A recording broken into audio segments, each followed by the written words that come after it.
Okay guys, for today's video, papakita ko sa inyo yung ating si Belgium 0194101. Kasalukuyan naglalaro ng Ulpa South.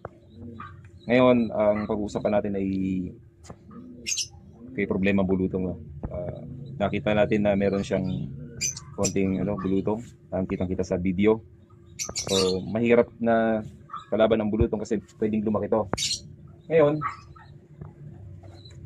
okay, flexing. Ang pinakamatindi nating pangtanggal ng bulutong, itong anti-pax ng Biopigeon. So, ang bawas nito ay kakaunti pa lang yun. So, ang kailangan lang natin ay small amount. Ito, napaka-effective nito sa ating mga ibon. So, kapag yung nagkaroon tayo ng ibon na may bulutong, so lagay kagad ito, then napakadaling gamutin. At hindi tayo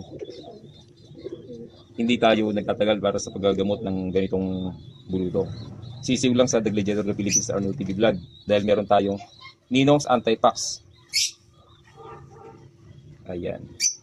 Ito, small amount lang. Napakadaling i-apply. Lagay lang natin sa affected na part. Ayan.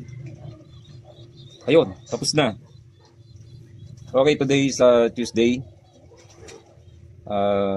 January 9. So, titignan natin after 1 week yung mangyayari sa kanyang bulutong. So, kailangan matanggal na to since linggo ay derby na. Kailangan magamot na natin yan. Okay, ito po ang sekreto ng The Gladiator sa paggamot ng bulutong. So, napakadali lang gamitin at napaka-effective.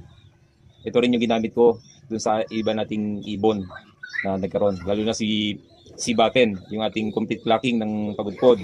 Nagkaroon din yung last time, din ito rin yung ginamit natin. So napakadaling gamitin. Yun lang po. At maraming salamat. Salamat po sa panonood. Ayan. Si Belgium 0194101. Okay, napaka-consistent sa uwian. This is a Muleyman. Cross the Biberman.